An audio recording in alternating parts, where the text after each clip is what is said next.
Louder.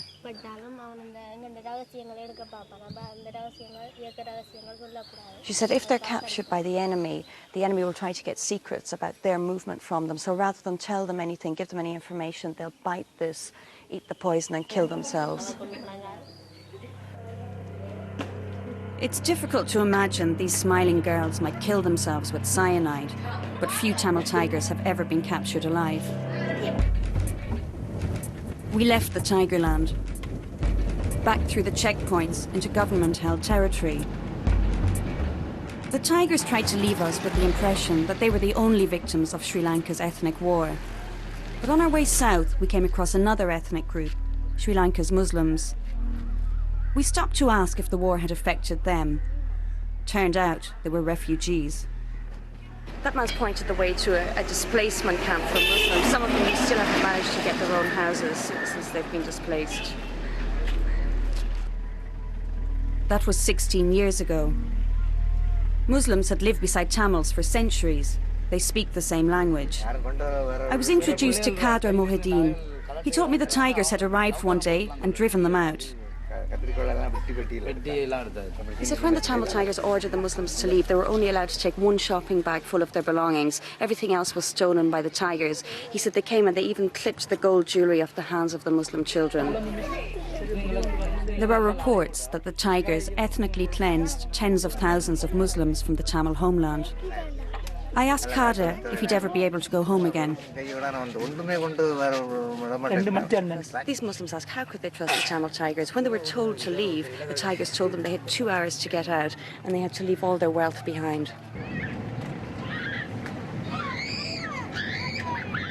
I was learning that Sri Lanka's long-running struggle was a war of our times, nationalistic, racial and religious, and maybe intractable. We arrived back in the capital, Colombo. In the city, Sinhalese, Tamils and Muslims rub shoulders. Tamil markets like this one thrive. It's a multicultural spirit the government seems keen to promote. They blame the tigers for destroying it. We went to see the army spokesman, Brigadier Prasad Samarasinghe. In opinion, they are terrorists. One female cadre or male cadre can kill so many thousands. That's the guerrilla system. But it does not mean that they can win this war. Will the Tamil tigers win an independent state, do you think? That's very doubtful, you see, because I don't think that will never happen. We are fully committed to the ceasefire agreement. This is a small country, so it has to be a political settlement. It's not separate, cannot be separated. The authorities may talk of inclusiveness, but the long war with the tigers has inflamed even traditionally peaceful Buddhists. In the name of self-defense, some Buddhist clergy have joined a political party that prefers killing to compromise. We met Udaya Gomantila, a lay spokesman from the Monks' Party.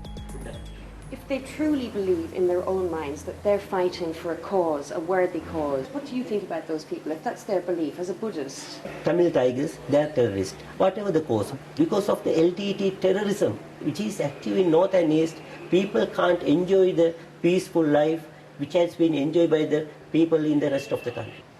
According to Buddhist philosophy, we should try to extend our compassion to even our enemies, but if we can't protect innocents, we have to be compelled to kill them. This Buddhist festival in Colombo is the Sri Lanka the tourist board wants you to see. But the spectacle masks a simmering war in which blame and counter-blame could make lasting peace impossible.